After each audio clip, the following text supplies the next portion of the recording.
Fėjas velia plaukus, kai šaltis drasko skruostus, kai mėnuo šlykščiai lyja, kai nėra kas paguostų. Esu Liepa Mondėkaitė. Aš į šią, taip sakant, mūsų planetą atėjau prieš 19 metų. Bus už 3 dienų. Nes kovo 23 mano gimtadienis, tai kaip tik, už 3 dienelių bus jau 19 metų čionai.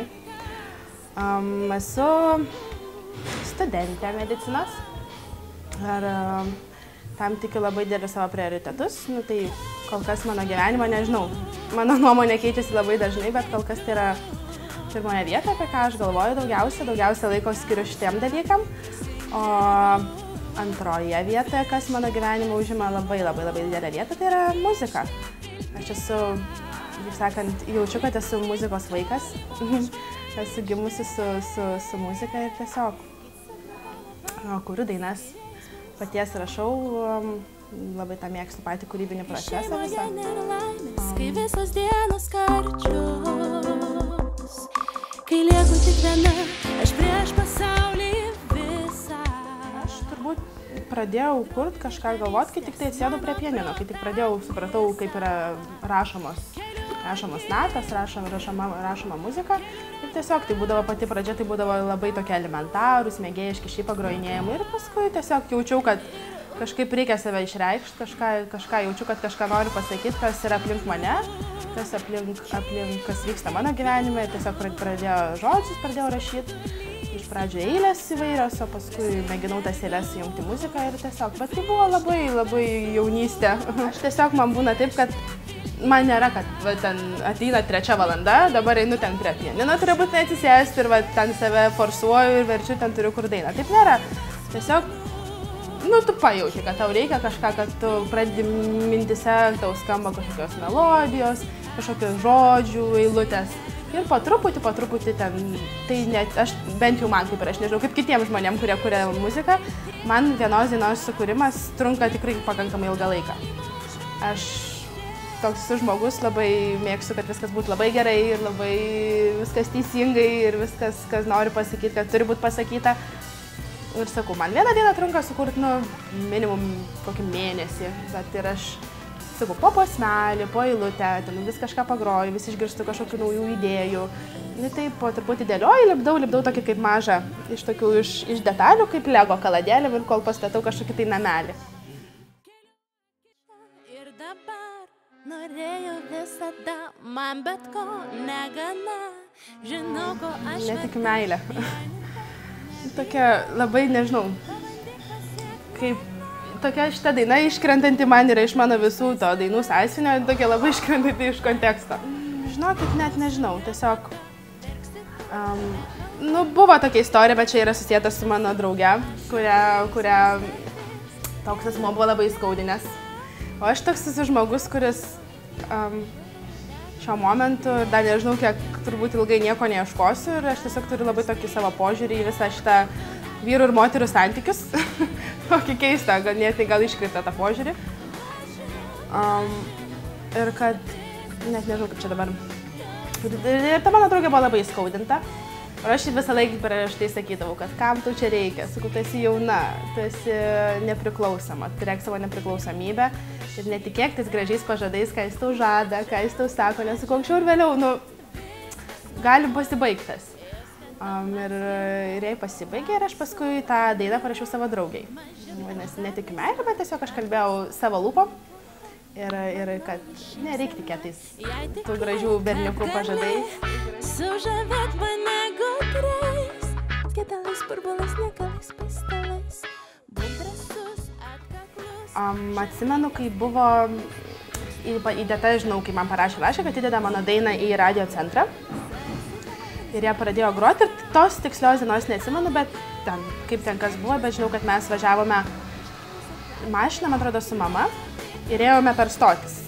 Ir ant radijo ten junginėjame ir staiga kažkas girdžiu, kažkur girdėti žodžiai ir melodija. Ir paskui išgirdau, kad štai mano daina. Ir toks buvo ganėtinai smagus ir malonus jausmas iš tikrųjų. Nes kai aš tokia, sakau, visą gyvenimą tokia bailė ir niekam ten slėpdavau ir niekam nesakydavau apie tą savo dainas. Net mano šeima iš tikrųjų nežinodavo to.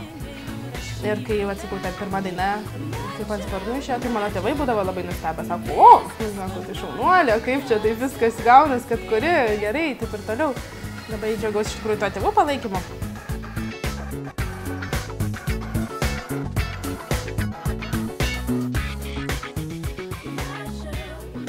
Niekad nepamiršiu savo pirmojo telefono. Aš buvau, nežinau, man gal buvo 10 metų ir aš buvau sanatorijoje ir man tėvelis atnešė nupirkęs Nokia 330. Tais laikais tai buvo telefoniukas. Ir aš atsimenu pirmąjį savo skambutį ir pirmąją savo žinutę ir aš tada supratau, kad gimė ryšys tarp manęs ir telefono, kad jisai tęsis ilgai. Bet jisai tęsiasi iki užpraeitos vasaros. Ir tas ryšys labai pasireikšdavo dideliam sąskaitą mano tėveliai.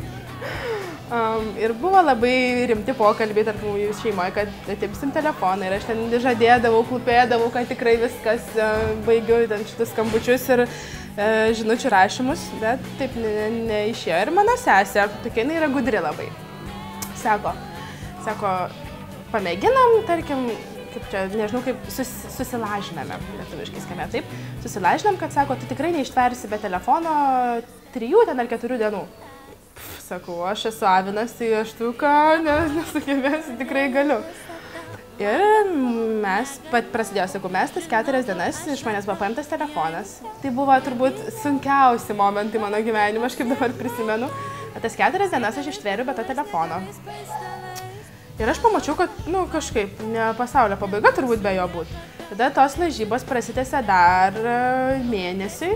Ir po to, jau kai buvo lažybos baigtos, kažkas laimėjau tas lažybas.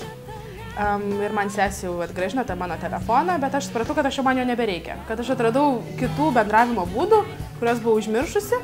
Tai paprasčiausi elektroniniai laiškai, paprasčiausi, kas buvo labai toks man, nežinau, atradimas, paprasti laiškai, popieriniai laiškai. Tai yra nuostabus dalykas, kai tu gauni laukiamo žmogaus, ten tavo mylimo žmogaus, kokio nors draugės geros laišką, ten 3 puslapių ir ten gali skaityti ir toks atsiranda kažkoks užsidėgymas, nežinau, toks žaidimas. Ir aš puikiausiai dabar jau, sakau, metus daugiau net, jau metus ir pusę gyvenu be telefono ir visiškai nejaučiu čia kažkokio tai diskomforto.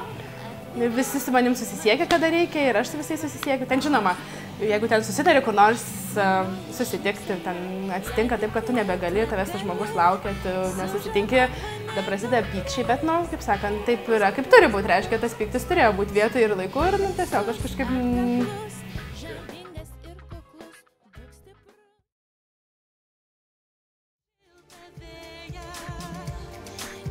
Dabar, kad neseniai čia prieš kelias dienas, prieš savaitę gal, aš įdėjau naują dainelę savo Laiminga vadinasi. Tai jau dabar radio centre, manau, ten groja, buvo įdėta ir internete sukas. Tai dabar, manau, praeis geros kelios savaitės, koks mėnuo ir manau, tikrai pulsiu vėl kažkam nešiu dainas, kad jas grotų ir klausytų.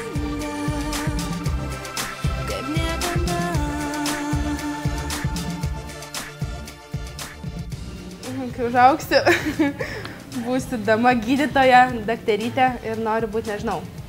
Norėčiau visą gyvenimą kažkaip, kaip ne visą gyvenimą, bet ilgai svajojau apie plastikos chirurgijos specialybę.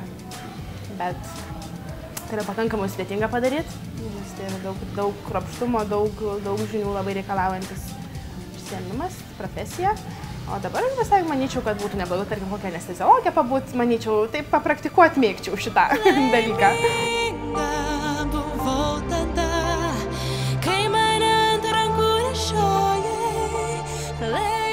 Esu Liepa. Tiesiog esu Liepa išprotėjusi jautruolė. Nieko daugiau nereikia. Laiminga, kaip niekada.